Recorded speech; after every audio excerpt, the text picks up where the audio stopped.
హల్లెలూయా హల్లెలూయా. మంచిది. ఈరోజు ఒక ప్రత్యేకమైన దినం. అది మన దేశానికి స్వాతంత్ర్యం వచ్చినటువంటి దినం. ఈ రోజులో ఉన్నటువంటి ఒక ప్రత్యేకత ఏమిటంటే, బ్రిటిష్ యొక్క పరిపాలనలో మరి చెరగొనబడినటువంటి భారతీయులను వారికి విడుదల కలిగినటువంటి దినం. మనం గమనించవలసింది ఏమిటంటే, భారతీయులు చాలామంది ఈ స్వతంత్ర దినోత్సవాన్ని చాలా సంతోషంగా గడుపుకుంటున్నారు. దేనికి బ్రిటిష్ పరిపాలనలో నుండి వారిని వారు, అంటే మనల్ని మనం స్వతంత్రంగా మనల్ని మనమే పరిపాలించుకునే విధంగా మరి సౌకర్యం కలిగినటువంటి సందర్భం. ఈ వచ్చినటువంటి స్వాతంత్రం కలిగి ఉన్నటువంటి ప్రజలు ఎంతవరకు దీని అనుభవాన్ని కలిగి ఉన్నారు అని మనం ఒకసారి ఆలోచన చేస్తే, దాదాపు నేటికి స్వతంత్రం వచ్చింది 75 సంవత్సరాలు. 75 సంవత్సరాలు. దేవుని స్తోత్రం. మన దేశానికి స్వతంత్రం వచ్చి 75 సంవత్సరాలు అయింది. ప్రతి ఏటా మనం ఈరోజు రాగానే మరి మన జాతీయ జెండా ఎగరేసుకొని చక్కగా చాలా సంతోషంగా నోరు తీపి చేసుకొని మిఠాయిలు తిని ఆనందంగా ఉంటాము. ఆ మరునాటి నుండి ఏదో ఒక చెరలోనికి మనిషి వెళ్తా ఉన్నాడు. ఏదో ఒక చెర. మనం ఇలా చెప్పుకోవాలంటే ఏ చెర మనం దాన్ని చెప్పుకోవాలనుకుంటే చాలా విషయాలు ఉన్నాయి. ఈరోజు కాదు, అంటే రాత్రి నేను ఫోన్లో ఫేస్బుక్ చూస్తున్నప్పుడు ఈ స్వతంత్ర దినోత్సవ సందర్భంగా ఒక వీడియో పెట్టారు ఎవరో. ఆ వీడియో నేను చూశాను. దానిలో విజయవాడలో నివసిస్తున్నటువంటి ఒక పాపని, అదేదో ఊరుంది, ఆ ఊరిలో హాస్టల్లో వేశారు. హాస్టల్లో వేస్తే ఆ హాస్టల్లో చదువుకుంటూ ఉంది అమ్మాయి. ఆ హాస్టల్కి డొనేషన్ చేసేవాళ్ళు, అంటే దాతలు, ఆ హాస్టల్కి వెళుతున్నారు, వస్తున్నారు, సహాయం చేస్తున్నారు, వెళుతున్నారు. ఆ సహాయం చేసే వాళ్ళల్లో ఒక వ్యక్తి ఆ పాపను పాడు చేశాడు. ఈ హాస్టల్ను నడిపిస్తున్నటువంటి వారి స్వాధీనంలోనే ఆ అమ్మాయికి ఆ యొక్క దారుణం జరిగింది. ఆ విషయం బయటకు రాలేదు. సెలవు దినాల్లో ఆ అమ్మాయి వాళ్ళ బంధువుల ఇంటికి వెళ్ళిన తర్వాత ఏదో బాగులేకుండా జ్వరం వచ్చి ఇది ఉంటే హాస్పిటల్లో చూపిస్తే ఆ అమ్మాయి గర్భిణి అని తెలిసింది. ఎవరు ఈ పనికి కారకులు ఎవరు అని ఆ అమ్మాయిని గద్దించి అడిగితే అప్పుడు ఆ అమ్మాయి చెప్పింది, మా హాస్టల్కి సహాయం చేయటానికి, డొనేషన్ చేయటానికి వచ్చిన వాళ్ళలో ఒక వ్యక్తి. హాస్టల్ మేనేజ్మెంట్ యొక్క స్వాధీనంలోనే జరిగింది ఈ పని. గమనించండి, నేటికి 75 సంవత్సరాలు స్వతంత్రం మన భారతదేశానికి వచ్చింది, కానీ ఇంకా చాలా మందికి స్వతంత్రంగా బ్రతికే అవకాశం మాత్రం రాదు.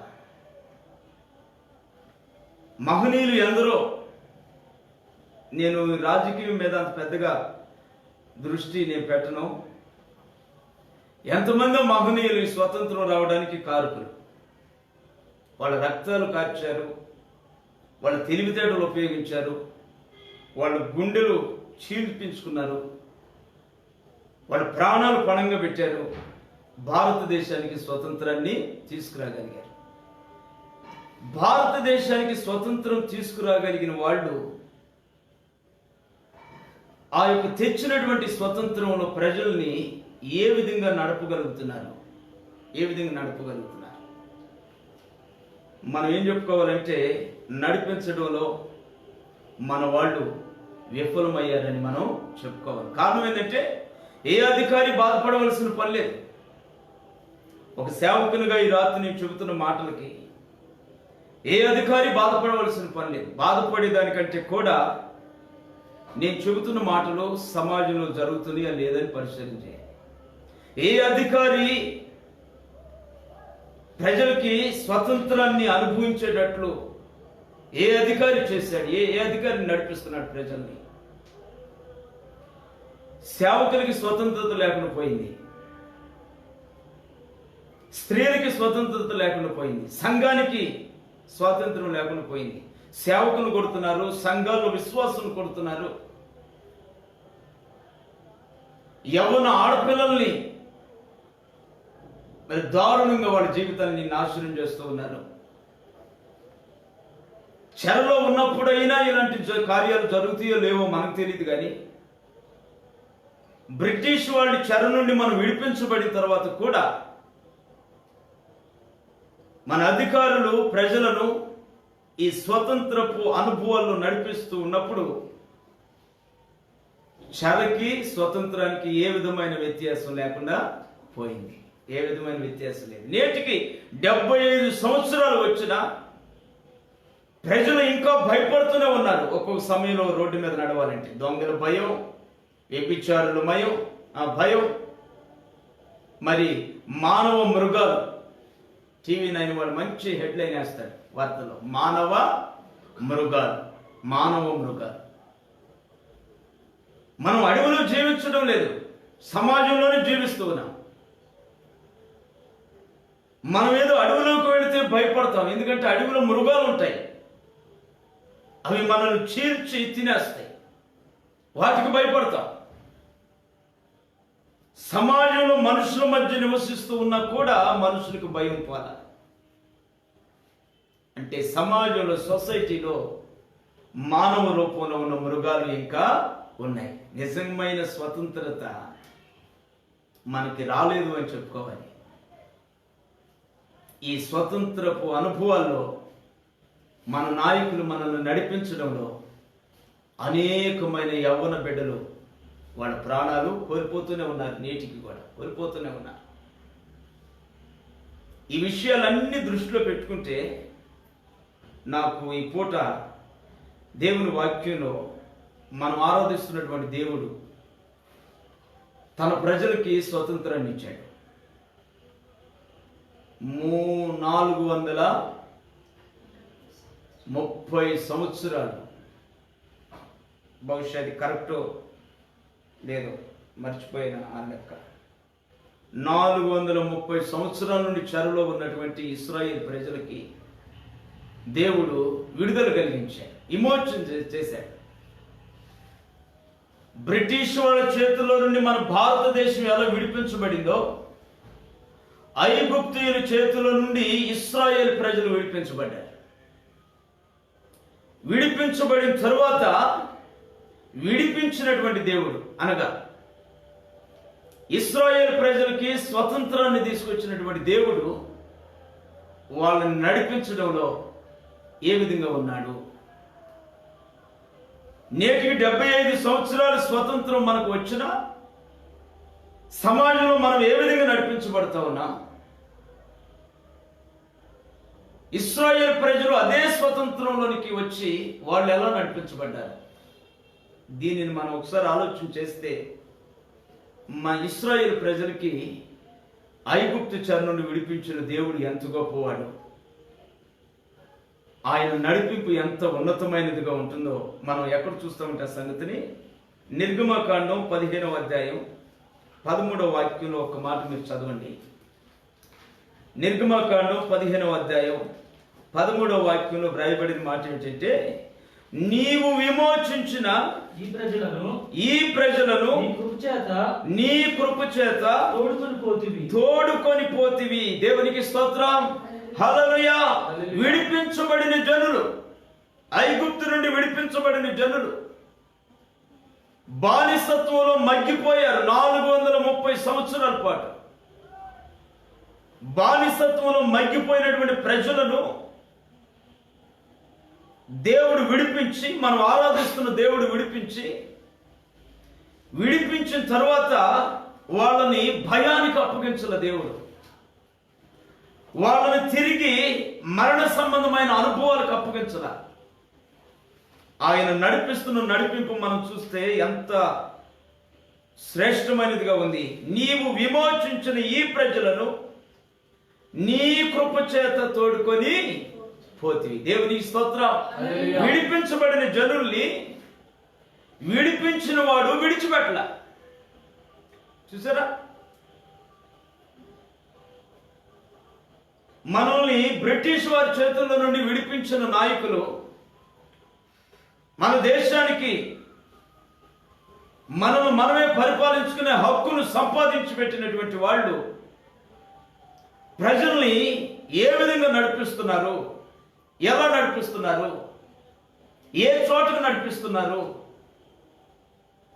అని మనం పరిశీలన పెట్టి చూస్తే ఈ విషయంలో మనకు దుఃఖమే కానీ సంతోషం ఎక్కడా లేదు.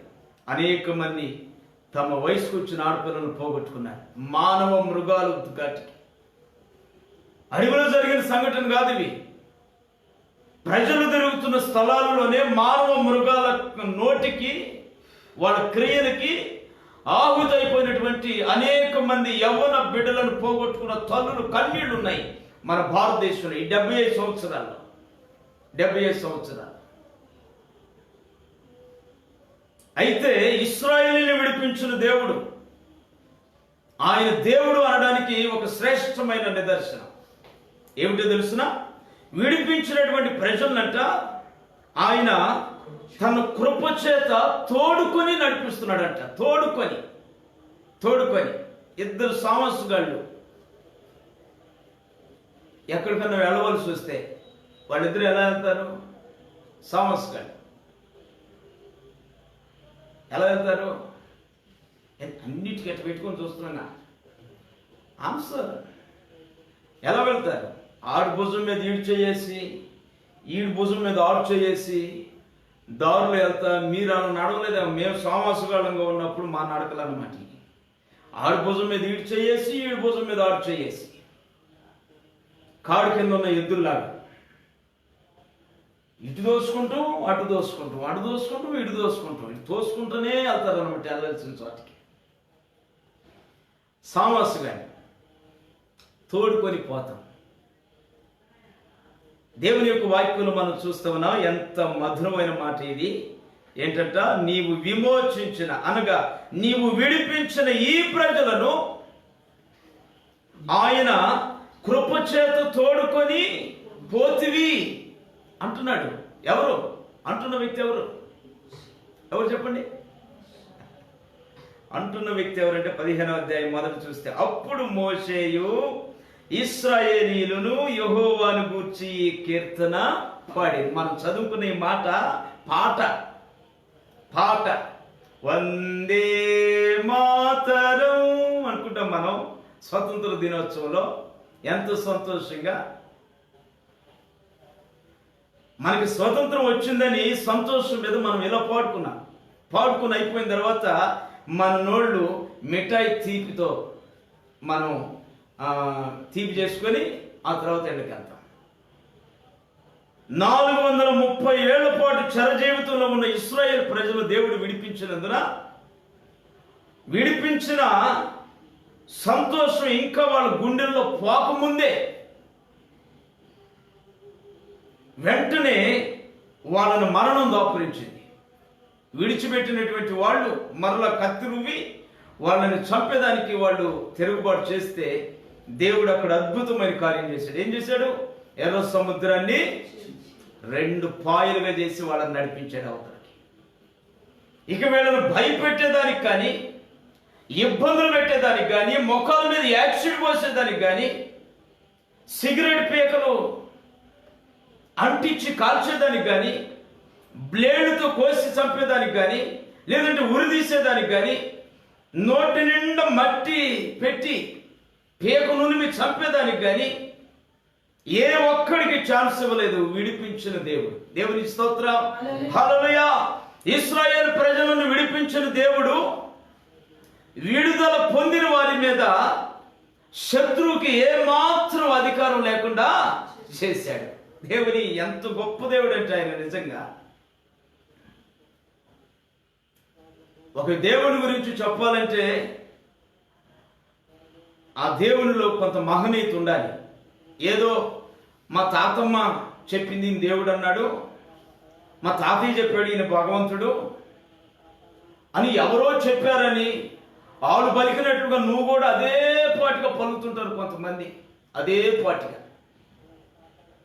ఒక ఎద్దు ముందు తీసుకెళ్ళి ఎద్దు దేవుడు అని మన తాతయ్య చెప్పాడని ఆ ఎద్దు దేవుడి గురించి మనం ఎంతో గొప్పలు చెప్పుకుంటూ వస్తాం. ఇక దాంట్లో మంచేదో చెడేదో తెలియదు కొంతమందికి. ఒక బొడ్రాయి దగ్గరికి వెళ్ళి బొడ్రాయి దేవత అని ఒక ముసలమ్మ చెబితే మనం కూడా బొడ్రాయి దేవతని దాని చుట్టూ తిరుగుతాం, కానీ అది మంచేదో చెడేదో మనకు తెలియదు. ఆలోచన విఫలమైనటువంటి ప్రజలు ఈ రోజున భూమి మీద ఉన్నారు. చదువులు చూస్తే తార స్థాయికి ఎదిగిపోయినాయి. పెద్ద పెద్ద చదువులు, పెద్ద పెద్ద డిగ్నిటీలు ఉన్నాయి, కోట్లు ధరిస్తారు. కానీ సెన్స్ ఉండదు రాయి ముందుకు వెళ్తాడు. నేను ఈ పూట ప్రకటిస్తున్నటువంటి నా దేవుడు సైన్యములకు అధిపతి అయిన యెహోవా. 430 సంవత్సరాలు చెరలో ఉన్నటువంటి ఇశ్రాయేలు ప్రజలు విడిపించాడు. విడిపించిన మరుక్షణం వాళ్ళను నడిపిస్తున్నాడు. ఎలా నడిపిస్తున్నాడు తెలుసునా? తన కృప చేత నడిపిస్తున్నాడు. దేవుని స్తోత్రం. హల్లెలూయా. అత్యంత కృపగల్ల నా తండ్రివి, నా ఘన మూలము నీవైతివి. అత్యంత కృపగల్ల నా తండ్రివి, నా ఘన మూలము. జలరాశులలో సురక్షితముగాను నడిపించిన నీ కృపలో. జలరాశులలో సురక్షితముగాను నడిపించిన నీ కృపలో.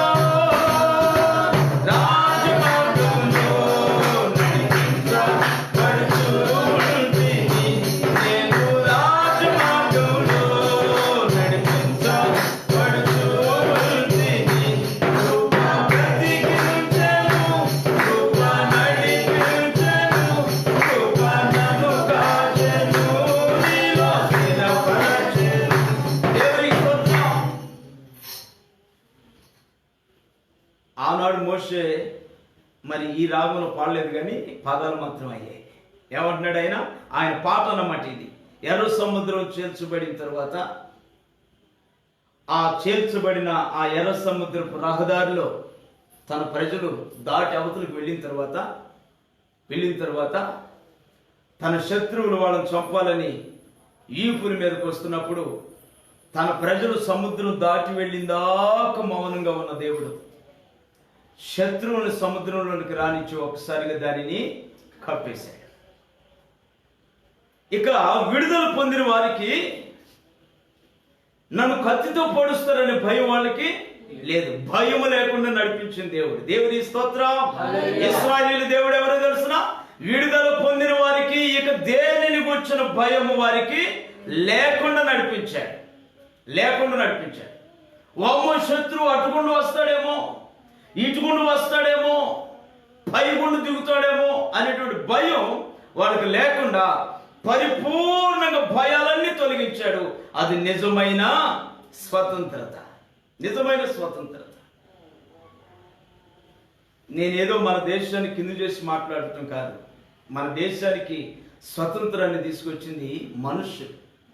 ఎవరు వీళ్ళు? మనుషులు. అందుకని మనల్ని వాళ్ళు ఏ భయం లేకుండా నడిపించలేకపోయారు. ఈ రోజున ఆడపిల్ల బయటికి వెళ్తానికి భయం, యవనస్తులు దేనిలోనికి వెళ్ళి ఏ పాడు పనిలోకి వెళ్ళిపోయి పాడైపోతారని భయం.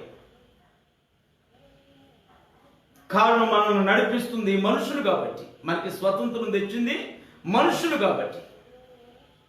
అయితే దేవుడు స్వతంత్రాన్ని తీసుకొస్తే ఎలా ఉంటుంది? దేవుడు తన ప్రజలకి ఈ ఆగస్టు 15 లాంటి ఒక దినాన్ని తీసుకొచ్చాడు. తీసుకొచ్చిన తర్వాత ఆ ప్రజల పరిస్థితులు ఎలా ఉన్నాయో తెలుసునా? వాళ్ళకి శత్రు భయం లేకుండా వాళ్ళు సురక్షితంగా ఉన్నారు. వెనక శత్రువు వస్తాడని భయం లేదు. ఎందుకంటే శత్రువుని ఈ సముద్రంలో వాళ్ళు పరిపూర్ణంగా ఏం చేశాడు? దూరపరిచేశాడు. ఇక వాళ్ళ శత్రువులు మమ్మల్ని ఏమైనా చేస్తారని భయం లేదు వాళ్ళకి. శత్రు భయం లేకుండా చేసి ఆ తర్వాత వాళ్ళ ప్రయాణంలో దేవుడు ఎలా నడిపించాడంటే వాళ్ళని కృప చేత తోడుకొని, కృప అనగా కృపలో కనికరం, తర్వాత దయ, తర్వాత ప్రేమ, తర్వాత క్షమాపణ. ఇవన్నీ కూడా ఉన్నాయి కృప అనే దానిలో. ఇవన్నీ ఉన్నాయి. పొరపాటును తెలిసి తెలియక ఎవరైనా ఏదైనా ఒక మాట మాట్లాడితే వాళ్ళని తోడుకొని వెళ్తున్నాడు కదా దేవుడు. సామాసుగాడు వెళ్ళినట్టుగా ఆ ఇశ్రాయేలు ప్రజల మీద ఆయన బలమైన బాహు అలా వేసి వాళ్ళ భుజాల మీద అలా వేసి తీసుకెళ్తున్నాడు ముందుకి. ఆ తీసుకెళ్లేటప్పుడు పొరపాటుని ఎవరన్నా ఏదన్నా ఒక మాట జారినా వెంటనే వాళ్ళని నడిపిస్తుంది ఏమిటి? కృప. అందుకని కృపలో ఉన్న దయ అతన్ని విడిచిపెట్టేస్తుంది. కృపలో ఉన్న కనికరం వాళ్ళని క్షమించేస్తుంది. అట్లా తన ప్రజల్ని భరిస్తూ వాళ్ళ తొందరపాటుని, వాళ్ళ అలసత్వాన్ని అన్నిటినీ బేర్ చేసుకుంటూ వాళ్ళని క్షమించుకుంటూ బలపరుచుకుంటూ దేవుడు తన కృప చేత ముందుకి నడిపిస్తూ ఉన్నాడు. దేవుడు ఒక వ్యక్తికి స్వతంత్రాన్ని ఇస్తే పరిస్థితి ఇంత శ్రేష్టమైనదిగా ఉంటుంది, ఎంత శ్రేష్టమైనదిగా ఉంటుంది. చూసారా? ఇది ఆత్మ సంబంధమైన స్వతంత్రత. ఈ రోజున చాలా మంది పాపానికి ఒక దాసుడు. నేను రేపు చెబుతాను ఈ విషయాలు, నేను ఇంకా పూర్తిగా వివరంగా. ఈ పూట నేను ఆ మాటలు మీకు చెప్పాలనుకుంటున్నాను. దేవుడు తెచ్చిన స్వతంత్రంలో ఉండే శ్రేష్టత ఏమిటో దాన్ని మాత్రం నేను మీకు చెప్తాను, జాగ్రత్తగా వినండి. దేవుడిచ్చిన స్వతంత్రతలో ఆయన ప్రజలకి స్వతంత్రాన్ని ఇచ్చి, ఇశ్రాయేలుకి స్వతంత్రాన్ని ఇచ్చి వాళ్ళకి స్వేచ్ఛ. స్వతంత్రం అనేది ఏమిటి? స్వేచ్ఛ. స్వేచ్ఛ. ఈ స్వేచ్ఛను ప్రజలకు ఇచ్చి ఆయన కదలకుండా సింహాసనం మీద కూర్చోలే. మీకు నేను స్వేచ్ఛను ఇచ్చాను, మీ ఇష్టం వచ్చినట్లుగా ఎగరండి, మీరు ఇష్టం వచ్చినట్లు గులాములు కొట్టుకోండి, మీరు ఇష్టం వచ్చినట్లుగా ఇతరులకి హాని ఇబ్బందికరంగా ఉండండి, మీకు నేను స్వాతంత్రం ఇచ్చాను పోండి అని చెప్పలా. వాళ్ళను వెన్నంటూ ఉండి, వాళ్ళతో ఉండి, వాళ్ళ మధ్య ఉండి ప్రజలను ముందుకి నడిపిస్తూ ఉన్నాడు. చూసారా? ఈయన ఎంత గొప్ప కాపరి, ఎంత గొప్ప కాపరి. ఆ తర్వాత ఇంకొక మాట మనం చూస్తే, నీ బలము చేత వారిని ఎక్కడికి నీ బలము చేత వారిని నీ పరిశుద్ధ ఆలయమునకు నడిపించితివి. దేవునికి స్తోత్రం. దేవుడి స్వతంత్రత ఇచ్చింది ఎక్కడికి వెళ్ళేదానికి ఇచ్చాడు తెలుసునా? దేవుడు తన ఆలయంలోనికి, పరిశుద్ధ ఆలయంలోనికి వెళ్ళేదానికి స్వేచ్ఛనిచ్చాడంట ప్రజలకి. అంటే స్వతంత్రం పొందినటువంటి ఇశ్రాయేలు ప్రజలు ఎక్కడికి వెళ్తున్నారు ఇప్పుడు? వీళ్ళు ఒక పరిశుద్ధ పవిత్రమైన ఆలయంలోనికి వెళ్తున్నారు, ఒక పరిశుద్ధమైన అనుభవంలోకి వెళ్తున్నారు, ఒక ప్రత్యేకమైన అనుభవంలోకి వెళ్తున్నారు వీళ్ళు. అందుకని వాళ్ళని ఆ పరిశుద్ధమైన అనుభవంలోనికి వెళ్ళేదాకా ఏమాత్రం విడవకుండా ఆయన కృపతో తోడుకొని పోతా ఉన్నాడు. కృపతోటి సామస్సుగాళ్ళు నడిచినట్లుగా నడుస్తూ ఉన్నాడు. చూసారా? మనం దేవుని ఎందుకు ఆరాధించాలంటే ఆయనలో ఇన్ని ప్రత్యేకతలు ఉన్నాయి, ఇన్ని ప్రత్యేకతలు ఉన్నాయి. మనుషుల ద్వారా వచ్చిన స్వతంత్రం వేరు, దేవుని ద్వారా వచ్చే స్వతంత్రం వేరు. దేవుని ద్వారా స్వతంత్రం వస్తే ఆ స్వతంత్రాన్ని అనుభవిస్తున్నటువంటి వ్యక్తి ఇక దేనికి భయపడే ఛాన్స్ ఉండదు. రెండవది, ఈ వ్యక్తి ఎక్కడికో వెళ్ళి చెడిపోతాడు అనేటువంటి భయం అంతకంటే లేదు. ఎందుకంటే దేవుడు స్వతంత్రాన్ని ఇచ్చినటువంటి ఈ ప్రజల్ని ఎక్కడికి నడిపిస్తున్నాడు? తోడుగా ఉండి, తోడుకొని ఎక్కడికి తీసుకెళ్తున్నాడు? తన పరిశుద్ధ ఆలయంలోనికి తీసుకువెళ్తున్నాడు. దేవుని స్తోత్రం, హల్లెలూయా. అది మన దేవుడు స్వతంత్రం ఇస్తే పరిస్థితులు ఏ విధంగా. ఇంకొక మాట నేను మీకు జ్ఞాపకం చేయాలంటే యెషయా గ్రంథం 51, యెషయా గ్రంథం 51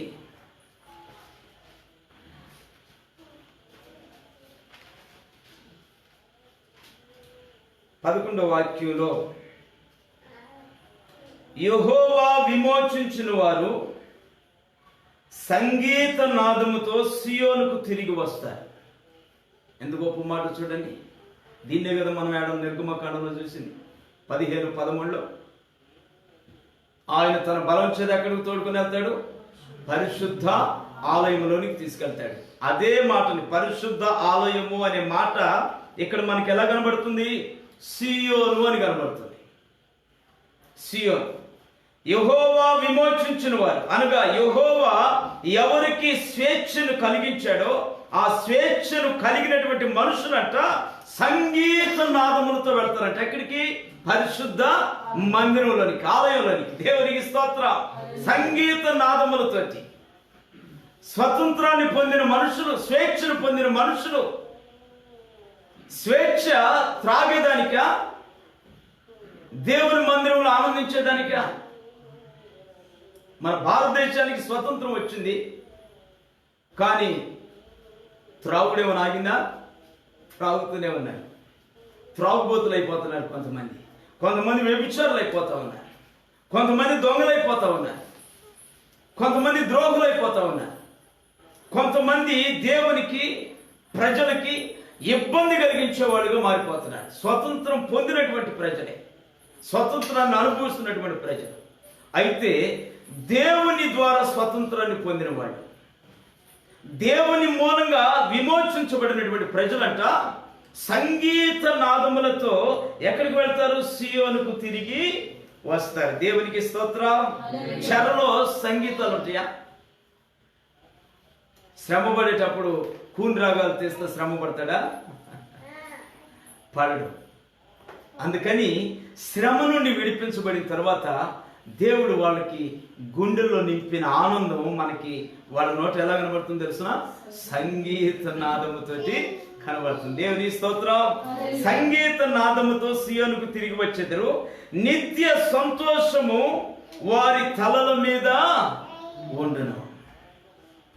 ఎవరికండి ఇవన్నీ? ఈ మాటలన్నీ ఎవరికి? ఎవరు చెప్పండి? దేవుని ద్వారా స్వతంత్రత, విమోచన అనగా స్వతంత్రత, స్వేచ్ఛ.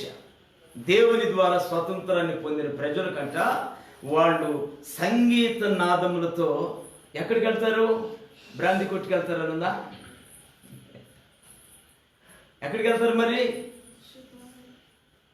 పరిశుద్ధ ఆలయంలోనికి వెళ్తారు. సియోనికి వస్తారు. వాళ్ళు సియోనికి వస్తారు. స్వేచ్ఛ అనేది మనకి ఎలా ఉండాలో తెలిసిన? ఇచ్చలు విడిగా బ్రతికేదానికి కాదు స్వేచ్ఛ అనేది. చాలా మంది ఇలాగ అనుకుంటారు, దేవుడు మాకు స్వతంత్రతను ఇచ్చాడంటే మందిరానికి రాకుండా ఆగిపోమనే. దేవుడు మాకు స్వేచ్ఛనిచ్చాడు అంటే నీకు ఇష్టం వచ్చినట్టుగా ఎగరమనే కాదు. నీకు స్వేచ్ఛనిచ్చింది దేనికంటే నీవు సంగీత నాదములు చేస్తూ దేవుని గడప తొక్కుతావని, దేవుని మార్గంలోనికి వస్తావని, దేవుని నామాన్ని మహింపరుస్తావని. చాలా మందికి స్వేచ్ఛ రాగానే దేవుని విడిచిపెడతారు. అది స్వతంత్రం కానే కాదు. స్వతంత్రత అంటే ఏమిటంటే నీవు మరొక అనుభవంలోనికి ట్రాన్స్ఫర్ అవుతున్నావు. మరొక అనుభవంలోనికి, చెర అనే దానిలో నుండి నీవు స్వేచ్ఛలోనికి వచ్చావు. స్వేచ్ఛ నీకు దేనికి వచ్చిందంటే నీవు దేవునికి మహిమకరంగా ఉండేదానికోసం. దేవునికి స్తోత్రం. ఎంత గొప్ప మాట చూసారా? కాబట్టి మనం చూస్తూ ఉన్నాం, దేవుని ద్వారా ఒక వ్యక్తి స్వతంత్రుడైతే ఆ వ్యక్తి సంగీత నాదములతో ఎక్కడుంటాడు? దేవుని మందిరంలో ఉంటాడు. అప్పుడే మనం అనుకోవాలి, ఈ వ్యక్తి స్వతంత్రుడు, ఈ వ్యక్తి స్వతంత్రుడు. నువ్వు దేవుని మందిరంలో ఉండకుండా ఇంకా నువ్వు అక్కడ ఇక్కడ ఉంటున్నావంటే నీ జీవితంలోనికి ఇంకా స్వతంత్రం రాలా. స్వతంత్రం రాలా. పేరుకు మాత్రమే నేను స్వేచ్ఛగా బ్రతుకుతున్నాడు కాదు. వాడు స్వేచ్ఛపరుడు కాదు, వాడు బానిస. యేసయ్య అంటాడు, పాపం చేయవాడు పాపానికి దాసుడు, పాపానికి దాసుడు. మీరు రాజులకు సంబంధించి చూస్తున్నారుగా, దాసులు ఎలా ఉంటున్నారు అంతఃపురంలో. అలా పాపానికి దాసుడు అంట. పాపానికి దాసుడు. దాసుడు అనబడే స్టేజ్ నుండి విడిపించబడిన వాడు, బానిసత్వం నుండి విడిపించబడిన వాడు, స్వతంత్రుడిగా ఉన్నవాడు ఎలా ఉంటాడు? దేవుని మందిరంలో సంగీత నాదములతోటి ఉంటాడు. రెండవది అతని తల మీద ఏముంటుందంట? పెద్దమ్మోరు కూర్చుంటుందని ఉందా? తల మీద పెద్దమ్మోరు ఎక్కిందా? మన పెద్దోళ్ళు ఏమంటారు? ఈడి మీద పెద్దమ్మోరు కూర్చుంది, అందుకని ఈరోజు ఎన్నడూ మాట్లాడలేదట్టు మాట్లాడాడు. కారు వీడి తల మీద పెద్దమ్మోరు కూర్చుంది. ఎప్పుడు వెళ్ళడండి ఆ బ్రాండ్ షాపులోకి, పెద్దమ్మోరు నడిపించింది అక్కడికి. ఇక ఆ సొంతగా ఏం చేసిన పెద్దమ్మోరే, ఏం చేసిన పెద్దమ్మోరే. అలా పెద్దమ్మోరు నిజంగా పెద్దమ్మోరు ఒకవేళ ఉన్నట్లయితే, పెద్దమ్మోరు అంట స్వతంత్రంగా ఉన్న వ్యక్తి మీదకి ఎక్కలేదు. ఎందుకు తెలుసిన? ఆ ఎక్కేదానికి ఆ తల ఖాళీ ఉండదు. స్వతంత్ర పరుడు తల మీద ఏముంటుందని బైబిల్ చెబుతుందో తెలుసిన? నిత్య సంతోషము వారి తలల మీద ఉంటుంది. ఇంకా అమ్మోరు ఎక్కడానికి ఏడుంది అవకాశం? దేవుని చేత విడిపించబడిన వ్యక్తి తల మీద ఏముందని బైబిల్ చెబుతుంది? నిత్య సంతోషం. అనగా మరి మధ్యలో ఆగిపోయి వచ్చే సంతోషంగా. ఒకరోజు సంతోషంగా ఉంటే ఒకరోజు ఎట్లుంటాడు? మీరంతా మందిరంలో ఒకరోజు ఆనందంగా ఉంటారు, వద్దని హుందన అవుతుంటారు అని. ఒకరోజు ఇంట్లో నాన్న దన్నిన రోజు, ఇంట్లో భార్య దన్నిన రోజు, భర్త దన్నిన రోజు మందిరానికి వచ్చి అటు కూర్చుంటారు. అది నిత్య సంతోషం అంటారా? అనరు. అది నిత్య సంతోషం. నిత్య సంతోషం అంటే ఏ పరిస్థితి కూడా ఆ సంతోషాన్ని కాజేసేదిగా ఉండదు. ఎల్లప్పుడూ ఆ వ్యక్తి సంతోషంగానే ఉంటాడు. అసలు ఎవరికండి ఈ కృప? ఎవరికి వస్తుంది ఈ ఆశీర్వాదం? నిరంతరం ఆనందించే వ్యక్తి ఎవరుంటారు అసలు? కొంతమంది ఏమనుకుంటారు, ధనవంతునికి భాగ్యం ఉండిద్దండి, వాళ్ళకి తినడానికి కొద్దు ఉండదు, ఉండటానికి కొద్దు ఉండదు, వాళ్ళకి అన్ని సదుపాయాలు బాగుంటాయి కాబట్టి ఈ పంపు తిప్పితే వేడి నీళ్ళు వస్తాయి, ఈ పంపు తిప్పితే సన్నీళ్ళు వస్తాయి, అన్ని సదుపాయాలు ఉంటాయి కాబట్టి వాళ్ళు సంతోషంగా ఉంటారు అని మనం అనుకుంటాం. వాళ్ళ దగ్గరికి వెళ్ళి మనం అడిగితే మన జీవితంలో లేని బాధలు వాళ్ళు చెప్పుకొస్తారు. అయితే బైబిల్ అంటుంది, దేవుడు ఎవరిని స్వతంత్రునిగా చేశాడో ఆ ప్రజల తల మీదంట నిత్య సంతోషము ఉంటుంది. దేవుని స్తోత్రం. అది మనకు గొప్ప కిరీటం, గొప్ప కిరీటం. రాజులు బంగారంతో పొదిగించిన కిరీటాలు, వైఢూర్యాలతో పొదిగించిన కిరీటాలు పెట్టుకున్నా వాడికి ఉండే టెన్షన్ ఆడుకుంటుంది. రాజు బంగారంతో పొదిగించిన కిరీటం తీసుకెళ్ళి ఎత్తిమే పెట్టినా ఆ రాజుకు ఉండవలసిన సమస్యలు ఆ రాజుకి ఉంటాయి. కానీ బైబిల్ అంటుంది, మనకంట నిత్య సంతోషం అనే కిరీటాన్ని మన తల మీద పెట్టాడంట. నిత్య సంతోషం అనే కిరీటాన్ని. ఇక వీడు ఎక్కడ పడేసినాడికి ఆనందమే. పౌలు శీలను తీసుకెళ్ళి ఎక్కడ పడేశారు? చెరసాల్లో పడేశారు. వాడు మునుగుడు తీసుకుని అంటున్నాడు. చెరసాలలో వేసిన సంకెళ్ళు బిగించిన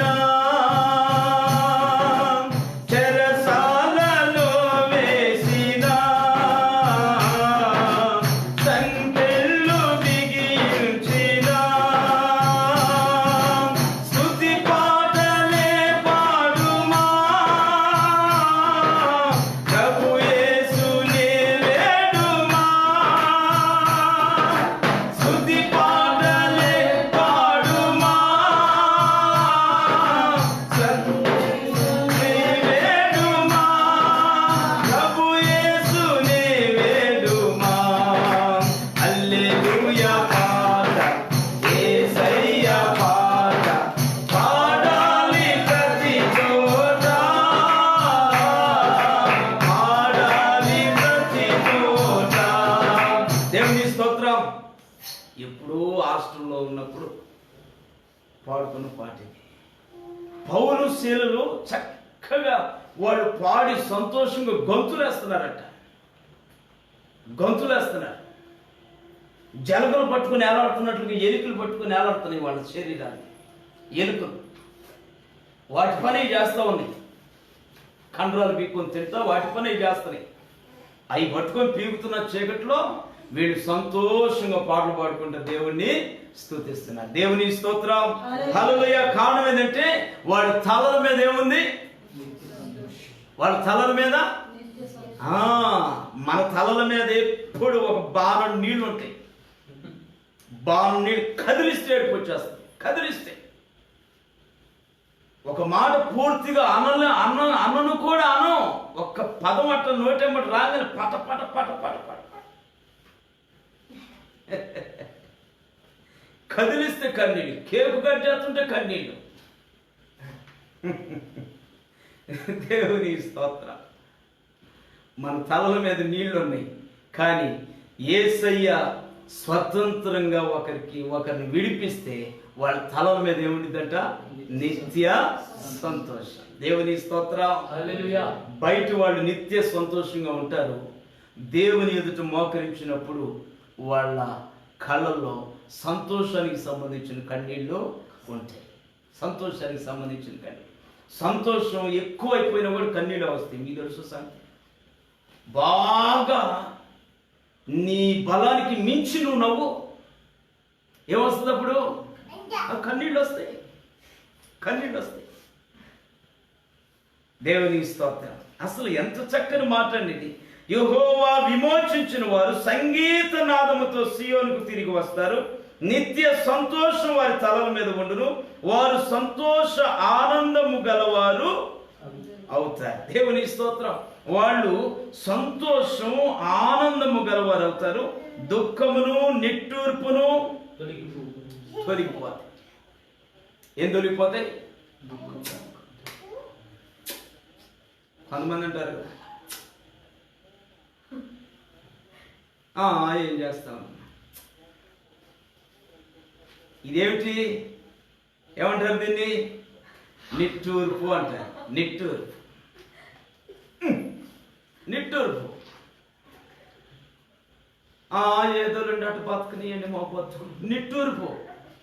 నిట్టూర్పు. ఇవన్నీ కూడా తొలగిపోతాయి అంట. యేసునామమున దేవుని స్తోత్రం. ఇవన్నీ తొలగిపోయి వాళ్ళు సంతోషంగా ఉంటారు. సంతోషంగా ఉంటారు. సంతోషంగా ఉంటారు. ఎవరికి ఈ భాగ్యం? ఎవరికి ఈ భాగ్యం?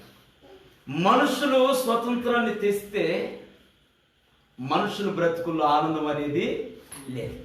75 సంవత్సరాలు భారతదేశానికి స్వతంత్రం వచ్చినా ఈ స్వతంత్రం తెచ్చింది మనుషులు కాబట్టి ఈ స్వతంత్రంలో మనం బ్రతుకుతున్న కొంతమంది బ్రతుకుల్లో సంతోషం అనేది లేదు. అనుక్షణ భయం, అనుక్షణ కలవరాలు, కన్నీళ్ళు. అయితే దేవుడు స్వతంత్రాన్ని ఇస్తే ఆ వ్యక్తి జీవితం ఎలా ఉండిద్దంటే ఆయన కృపతో ఆ వ్యక్తిని ఏం చేస్తాడంట? తోడుకొని పోతాడంట. కృపతో ఆయన కృప వచ్చి నీ భుజాల మీద చెయ్యి ఎట్లా వేసింది. ఆయన చెయ్యి అలాంటిది తెలుసునా? ఆయన చెయ్యాలి. ఆగో అంటే ఆగిపోయింది సముద్రం, గాలి. అలాంటి చెయ్య నీ మీద అలా వేసి నిన్ను తోడుకుంటూ పోతాడంట. తోడుకుని పోతాడు. ఎక్కడికి తోడుకుని పోతున్నాడు ఆయన? ఎక్కడికి తీసుకెళ్తాడు? ఎక్కడికి? నీ ఫ్రెండ్స్ ఎక్కడికి తీసుకెళ్తున్నారు నిన్ను? ముందు సినిమాలో తీసుకెళ్తారు. ఆ తర్వాత సలసల్లగా బ్రాంతి కొట్లో తీసుకెళ్తారు. ఆ తర్వాత సలసల్లకి ఇంకొక స్థలానికి తీసుకెళ్తారు. అక్కడ ఏదో ఒక చోట నీ కాళ్ళు ఇరిగిపోతాయి. ఏదో ఒక చోట నీ తలక మీద దెబ్బ పడుతుంది కదా. ఏదో చోట దెబ్బ పడిపోయింది. నన్ను ఒక స్నేహితుడు ఓసారి ఓ చోటకు తీసుకెళ్తే చూసి ఆనందిస్తావు, నన్ను ప్రశాంతంగా ఆనందిస్తావు చూసి నాకు తెలియకుండా వెనకుండా ఏదో ఒకటి బలమైంది వచ్చి ఠమాపడే తల మీద. ఇద్దరు తల మీద పడింది. ఆ శుభ్ర తల మీద పడింది, నా తల మీద పడింది. నా కళ్ళకేం కనబడుతుంది? శుభ్ర తల పగిలిపోయింది. వాడు తల పగిలిందని రెండు చేతులు తిల్లి ఆడు తల పట్టుకుంటే ఇంకొకడు వచ్చి నా తల పట్టుకున్నాడు అనుకుని రై ఎవరు కోపం ఎక్కువ కదా అప్పుడు ఎదిరించుకునేట్టు రై నీ తల కూడా పగిలిందిరా యాదవ అన్నాడు. చూస్తే సుబ్బుడుకు పగిలిన తల కంటే కూడా 3 రెట్లు అధికంగా పగిలింది నా తల. వాడికి చొక్కా కాపులు తడిచింది, నాకు ఈ చొక్కా క్రింద ఉన్న ప్యాంటు అరిపాదాలు క్రింద కూడా అరిపాదం నేను ముందుకేస్తే నా రక్త పడుగు అలా పడుతుంది, నేల మీద అలా పడుతుంది. అంత రక్తం పోయిందనమాట ఆ రోజున. కారణం ఏంటంటే స్నేహితుడు తీసుకెళ్ళిన స్థలానికి నేను వెళ్ళాను. స్నేహితుడు తోడుకొని తీసుకెళ్ళిన స్థలంలో జరిగినటువంటి మర్యాద అలా ఉంటుంది. మర్యాద అలా ఉంటుంది. అదే దేవుడు కృప నిన్ను తోడుకొని పోతే ఆ తర్వాత జీవితంలో మార్పు కలిగి దేవుడు కనికరించి నన్ను కృపతో తోడుకొని వెళుతున్నాడు. నన్ను కృపతో తోడుకొని పోతే ఇప్పుడు నేను ఏ చోట ఉన్నాను? ఎక్కడున్నాను నేను? దేవుని సన్నిధిలో. ఇది కృప తోడుకొని వచ్చింది. కృప తోడుకొని ఆయన బలము చేతంట దేవాలయంలోనికి, పరిశుద్ధ దేవాలయంలోనికి నిన్ను తీసుకువెళ్తాడు. ఒక వ్యక్తి దేవుని మందిరానికి క్రమం తప్పకుండా వస్తున్నాడంటే ఆ వ్యక్తి స్వతంత్రుడు, దేవుని చేత విడిపించబడ్డాడు. కాబట్టి ఏ శక్తులు కూడా ఆ వ్యక్తిని ఆపడం మందిరానికి రాకుండా సరాసరి ధైర్యంగా స్వేచ్ఛగా దేవుని సన్నిధికి వచ్చేస్తున్నాడు. స్వేచ్ఛగా ఏ విధమైన డోకా లేకుండా వచ్చి ముందు వరుసలో కూర్చుంటాడు. కాస్త వెనక ముందు లాగిన పీకులాటున్న వాళ్ళు ముందుకు వచ్చి కూర్చున్నారు మందిరాల్లో. ఎక్కడ కూర్చుంటారు? లాస్ట్ బెంచ్లో కూర్చుంటారు. మనం ఎప్పుడు దేవుని సన్నిధిలో స్వేచ్ఛాపూర్ణంగా ఉండాలంటే మొదట మన వ్యక్తిగత జీవితానికి స్వతంత్రం రావాలి. ఈ రోజున మన దేశానికి స్వతంత్రం వచ్చింది, మానవుని జీవితానికి స్వతంత్రత రాలి. మానవుని జీవితానికి స్వతంత్రత వస్తే ఆ వ్యక్తి తల మీద ఏముంటుందంట? నిత్య సంతోషము ఉంటుంది. ఆ వ్యక్తి సియోనులో కనబడతాడు, దేవుని మందిరంలో కనిపిస్తాడు, ఇంకెక్కడ కనబడాడు. దేవుని మందిరంలో ప్రార్థన జరిగే వేళలో విడిపించబడిన వ్యక్తి ప్రార్థన జరిగే వేళలో దేవుని మందిరంలో, దేవుని సంఘంలో, దేవుని సహవాసంతో కనబడతాడు ఆ వ్యక్తి. అంతేగాని అక్కడ ఇక్కడ పేకాడే చోట, పేకపీడిలు తాగే చోట ఉండడం. ఇవన్నీ మనకు గుర్తులు అన్నమాట. ఏం గుర్తులు? నేను స్వతంత్రుడనై ఉన్నాను అని దేవుని స్తోత్ర. అది దేవుడు మనకి ఇచ్చిన స్వతంత్రం. మీలో ఎంతమంది ఆ స్వతంత్రం పొందారు? మీలో ఎంతమందికి ఆగస్టు 15 వచ్చింది చెప్పండి? సావేరికి వచ్చింది పాపం, మీ పెద్దమ్మకి వచ్చింది, ఇక మిగిలిన రా. మీకు కూడా ఆ రోజు ఉండాలి, స్వతంత్రం రోజు ఉండాలి. మీ మీద సర్వ హక్కులు దేవుని పై ఉండాలి. దెయ్యానికి ఉన్న హక్కులన్నీ కూడా తొలగిపోవాలి. మీరు ఐగుప్తు తొలగాలి, దేవుని కృపా సహవాసం మీకు ఏర్పడాలి. కృప మిమ్మల్ని తోడుకొని నడిపిస్తే అప్పుడు మీ పాదాలు దేవుని మందిరంలో ఉంటాయి, మీ తలలు నిత్య సంతోషంతో ఉంటాయి. అప్పుడు మీకు మీ వ్యక్తిగత జీవితంలో ఏది కొదువైనా నేను కొదువు కలిగి ఉన్నాను అని నువ్వు అనుకో. ఆఫ్టర్ ఇదంతా యేసన్ గారు అన్నట్టుగా నా శ్రమలుగా అనిపించలేదు. ఆఫ్టర్ అది ఎంత అనిపించింది. ఎందుకని? నీ తల మీద ఏముంది? ఆ సంతోషపు ట్యాంక్ ఉంది పైన, సంతోషపు ట్యాంక్. దేవుని స్తోత్రం. అది దేవుడు మనకి ఇచ్చినటువంటి స్వతంత్రం.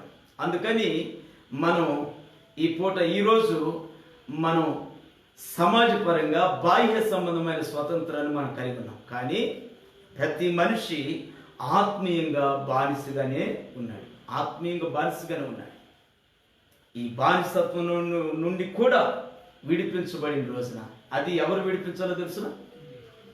ఎవరు విడిపించాలి? కొంతమందిని పెళ్ళిళ్ళు విడిపిస్తున్నాయి. పెళ్ళిళ్ళు, మా పిల్లలకి పెళ్ళి అయిపోతే నేను బాప్తిసం పొందుతానండి అనుకున్నానండి, అందుకని పిల్లలకి పెళ్ళి అయిపోయింది, నేను బాప్తిసం పొందాను. పిల్లలు పుడితే నేను మందిరానికి వస్తానని ఒప్పుకున్నానండి, పిల్లలు పుట్టారు, అందుకని నేను మందిరానికి వచ్చాను. వీళ్ళు ఇంకా స్వతంత్రం పొందల. స్వతంత్రం పొందడం అంటే ఏమిటంటే నీ మనసులో నీకే తేటగా దేవుని సన్నిధికి వెళ్ళాలి. నన్ను నేను నా దేవునికి అప్పగించుకోవాలి అని నువ్వు ఏ రోజైతే అప్పగించుకుంటావో ఆ రోజున నీ జీవితానికి స్వతంత్రత వచ్చింది. ఆ రోజు వచ్చింది. ఇక అక్కడి నుండి నిన్ను నడిపించేవాడు వేరుగా ఉంటాడు. ఎవరు ఇక అక్కడి నుంచి నిన్ను నడిపించేది? ఎవరు? నడిచేది నేనైనా అది వదిలే గుర్తుపెట్టుకోండి. మనం దేవుని చేత నడిపించబడతాం. దేవుని చేత నడిపించబడితే మన పాదాలు ఎక్కడుంటాయో తెలుసునా? మన పాదాలు దేవుడే మనల్ని నడిపిస్తే ఆయన ఎక్కడ నడిపిస్తాడు? అరే బాబు, నేను దేవుని కాబట్టి నేను మందిరానికి వెళ్తాను, నువ్వేమో సినిమాకి వెళ్ళి కూర్చోరా, నాకు మందిరం అయిపోయిన తర్వాత నీకు సినిమా హాల్ అయిపోయిన తర్వాత ఇద్దరం మళ్ళీ ఆడు జాయింట్లో కలుసుకుందాం జంక్షన్లో అని అంటాడా దేవుడు? పొరపాటును కూడా అంటాడు. నేను మందిరానికి వెళ్ళేటప్పుడు నువ్వు కూడా నాతోటి మందిరానికి రావాలి అని నిన్ను చక్కగా కృప వెంబడి కృప చూపిస్తా. నీ తల నిండా సంతోషాన్ని నింపి, ఏ సమస్య లేకుండా, ఏ టెన్షన్ లేకుండా నీ తల నిండా సంతోషాన్ని నింపి, అది ఇప్పుడుండి ఆ తర్వాత పోయే సంతోషం కాదు, దానికి ఒక పేరుంది బైబిల్లో, నిత్య సంతోషం. ఆ సంతోషాన్ని నీ తల నిండా నింపి ఆయన కృపగల హస్తాలు నీ మీద వేసి సామాసుగాన్ని తీసుకెళ్ళినట్టుగా తీసుకెళ్తాడు. ఆయన ఎక్కడికి? సీయోనులోనికి, పరిశుద్ధ ఆలయంలోనికి. దేవునికి స్తోత్రం, హల్లెలూయా. పరిశుద్ధ ఆలయములో ఉన్న వాళ్ళకి కీర్తన గ్రంథంలో మంచి పేరుంది. ఏమని? వాళ్ళు నీతిమంతులు అని. గుర్తుందా ఈ మాట? నీతిమంతులు దేవుని మందిరములో ఉంటారు. వాళ్ళు ఉంటారు కనుక నువ్వు దేవుని మందిరంలో పాదుకొని పోయినప్పుడు నువ్వు నీతిమంతుడివి అని బైబిల్ చెబుతుంది. నీవు నీతిమంతుడు అయినందున మరణము నుండి నువ్వు రక్షించబడతావని బైబిల్ చెబుతుంది. సామెతల గ్రంథం. నీతి మరణము నుండి నిన్నేం చేస్తుంది? రక్షిస్తుంది, కాపాడుతుంది. మరణం నుండి కాపాడగలిగేది ఏమైనా ఉందా ఈ రోజున? వైద్య శాస్త్రం కాపాడగలుగుతుందా? మన కళ్ళతో చూస్తున్నాం కదా. ఇప్పుడు వైద్య శాస్త్రం కూడా ఈ కరోనా తెగుల్లో ఉండేటువంటి ప్రజల్ని మరణంలోనికి వెళ్లకుండా ఆపలేకపోతుంది. వైద్య శాస్త్రం ఆపలేకపోతుంది, ఇంకా ఏ శాస్త్రం కూడా ఆపలేకపోతుంది. మరణ శాస్త్రాన్ని ఆపగలిగేది ఏదో తెలుసిన? నీతి శాస్త్రం. దేవుని స్తోత్రం. నీతి నిన్ను మరణము నుండి తప్పిస్తుందంట. వెండి బంగారముల చేత మనం విడిపించబడలేదు. మనులు మాన్యాలు మనల్ని మరణం నుండి తప్పించలేదు. తప్పించేది ఒక నీతి. నోవహులో నీతి కనబడింది, జలప్రళయం నుండి ఆ కుటుంబం కాపాడబడింది. లోతులో నీతి కనబడింది, అగ్ని ప్రళయం నుండి దేవుడు అతన్ని కాపాడగలిగాడు. నీతి మరణం నుండి తప్పిస్తుంది. ఈ నీతి ఎక్కడ ఉండే వాళ్ళలో ఉండదంట? దేవుని మందిరములో ఉన్న వారిలో నీతి ఉంటుంది. అందరిలో ఉంటుంది కానీ చెప్పను. నేను చెప్పాను ఇందాక, మందిరానికి వచ్చే వాళ్ళందరూ స్వతంత్రులు కాదు. వాళ్ళకి ఇంకా కొన్ని పీకులాట్లు ఉంటాయి. ఇంకా వాళ్ళు పూర్తిగా విడిపించబడాల. ఎలా వస్తారు మందిరానికి? వెళ్ళకపోతే ఏం జరుగుతుందో అన్న భయంతో వచ్చి కూర్చుంటారు. మనం స్వేచ్ఛగా రావాలి ప్రభు సన్నిధికి. మనల్ని మనం సమర్పించుకోవాలి. మనం వచ్చిన రోజున మన స్వతంత్రం అని అర్థం. కనుక మన దేవుడు స్వతంత్రాన్ని కొంతమంది ప్రజలకు దయచేశారు. భారతదేశంలోనే చాలామంది ప్రజలకి ఆత్మ సంబంధమైన స్వతంత్రం ఉంది. వాళ్ళు ఎటు నుండి ఏదో వస్తుందని భయపడటం, వాళ్ళు భయపడకుండా ధైర్యంగా ఉండి ప్రభువుని స్తుతిస్తూ ఉన్నారు. వాళ్ళకి ఇటుకుండా ఏ ప్రమాదం వస్తుందో, అటుకుండా ఏ ప్రమాదం వస్తుందో, తుమ్మితే ముందుకెళ్తే ఏం జరుగుద్దో, మనకి నల్లపిల్లి ఎదురొచ్చింది ఏం జరుగుద్దో, ఇల్లు కొత్తగా కట్టుకున్నాం నేత్ర దృష్టి ఇల్లు కూలిపోతేమో అని భయాలు వాళ్ళకుండవు. కారణం ఏంటో తెలిసిన? యెహోవా వారికి కాపరి. యెహోవా వారికి కాపరి. కనుక ఇలా స్వేచ్ఛగా జీవిస్తున్నటువంటి స్వతంత్ర పరులు చాలా మంది ఉన్నారు భారతదేశంలో. వీళ్ళకి ఆత్మ సంబంధమైన స్వతంత్రం వచ్చింది. కొంతమందికి బాహ్య సంబంధమైన స్వతంత్రం, అది ఈరోజు వచ్చింది. ఆత్మ సంబంధమైన స్వతంత్రం రావాలి. ఇది ఎవరిస్తారు? ఆత్మ సంబంధమైన స్వతంత్రం దేవుడు మాత్రమే దీనికి అర్హులు, ఆయన మాత్రమే ఇస్తాడు. కాబట్టి రాత్రి మనం ఏ స్వతంత్రంలో ఆనందించాలి? మనం చెప్పండి, ఓ మాట చెప్తా పెద్ద. ఏ స్వతంత్రంలో మనం ఆనందించాలి? ఈ రోజు వచ్చిన స్వతంత్రంలో ఏ మనిషి ఆనందించలేదు. ఒకవేళ ఆనందించినా మిఠాయిలు జెండా ఎగరేసిన దాకే ఆనందం. తర్వాత పలు రకాలైన సమస్యలు ఉన్నాయి. మనకి దేవుడు మనకి స్వతంత్రం ఇవ్వాలి. అప్పుడు ఎర్ర సముద్రాలు నీకు రహదారులుగా మారిపోతాయి, అరణ్యము నీకు పూల నందనవనంగా మారిపోతాయి ఆయన నడిపింపులో. అట్టి కృప పరిశుద్ధాత్మ దేవుడు మనందరికీ దయచేయును గాక. ఆమేన్. తలలు వచ్చండి, చిన్న ప్రార్థన చేసుకున్నాం. తలలు వచ్చండి, చిన్న ప్రార్థన చేసుకున్నాం. ప్రేమ గల తండ్రి, పరిశుద్ధుడా, స్తోత్రం నాయన. ఈ రాత్రి ప్రభువా నీ ఎదుట అయ్యా ఉన్న బిడ్డలతో మీరు మాట్లాడిన ప్రతి మాటను బట్టి నీకు స్తోత్రాలు. నిజమేనయ్యా, మా దేశాన్ని మీరు కనికరించారు, కృప చూపారు. ఒకప్పుడు బ్రిటిష్ వారి యొక్క పాలనలో అతలాకుతలమైన మా దేశాన్ని మీరు సంరక్షించి మమ్మల్ని మేమే పరిపాలించుకోగలిగిన కృపను మీరు దయచేశారు. అయ్యా, ఈ పరిపాలన మీరు మాకు ఇచ్చినటువంటి ఈ స్వతంత్రత, ప్రజలందరికీ మా దేశానికి మీరు ఇచ్చిన ఈ స్వతంత్రత మనుషులు తెచ్చింది. కాబట్టి మా నాయన ఏ ఒక్క వ్యక్తి కూడా నెమ్మది అనుభవించలేకపోతున్నారు. కొంతమంది అయ్యా అనేక రకాలైన భయాలతో బ్రతుకుతున్నారు. కృపగల తండ్రి, మీరు స్వయంగా దిగివచ్చి ప్రజలకి స్వతంత్రతనిస్తే ఆ వ్యక్తులు నీ కృపతో తోడుకొని పోతావని, వారి పాదాలు సియోనులో ఉంటాయని, వాడి తలల మీద నిత్య సంతోషం నింపబడి ఉంటుందని, వాడు దేనికి భయపడేవాడు కాదని లేఖనాలు సెలవిస్తున్నాయి. ఆ విధమైన స్వతంత్రాన్ని మా దేశ ప్రజలందరికీ మీరు దయచేయమని ప్రార్థిస్తున్నాను. సహాయం చేయండి నాయన. ఈ పూట ప్రభువా ఈ లైవ్లో పాల్పొందిన మా ప్రియులు బిడ్డలు వారందరూ కూడా మీరు దీవించండి, ఆశీర్వదించండి. ఈరోజు బాహ్య సంబంధమైన స్వతంత్రం వచ్చిన దినం, అదేవిధంగా ఆత్మ సంబంధమైన స్వతంత్రాన్ని కూడా మా ప్రియులకు మీరు దయచేయమని మహిమ తెచ్చుకోమని ప్రార్థిస్తున్నాను. అలాగే నీ మందిరంలో నీ ఎదుట కూడి ఉన్న బిడ్డను పెట్టుకుని నీ స్తోత్రాలు. యవన బిడ్డను మీరు ఆశీర్వదించండి. వారు దేనికి దాసులు కాకుండా నాయన స్వతంత్రతను కలిగి ఉన్న యవనస్తులుగా ఉండినట్లు మీరు దీవించమని ప్రార్థిస్తున్నాను. ఈ కృపను బట్టి మీ దయని బట్టి నాయన రేపు ఆత్మతో సత్యముతో నిన్ను ఆరాధించులాగన మా అందరికీ పొడి వాతావరణం మీరు మాకు దయచేయండి. మా ప్రయాణాల్లో మాకు తోడుగా ఉండండి. అలాగే నేను ఆయన దూర ప్రాంతాల నుండి వచ్చి మా ప్రియ బిడ్డలందరినీ నీ సన్నిధికి నడిపించుకోండి. ఎటువంటి ఆటంకాలు లేకుండా వారి మార్గము నీ సన్నిధికి సరళము చేయండి ప్రభు. ప్రతి ఆటంకాలు అడ్డుబండలు తొలగించండి నాయన. నీ మందిరములో మా హృదయాలు మనస్సును విప్పార్చి స్వేచ్ఛగా మిమ్మల్ని గణపరచగలిగిన కృప మాకందరికి దయచేయమని ప్రార్థిస్తున్నాను. సహాయం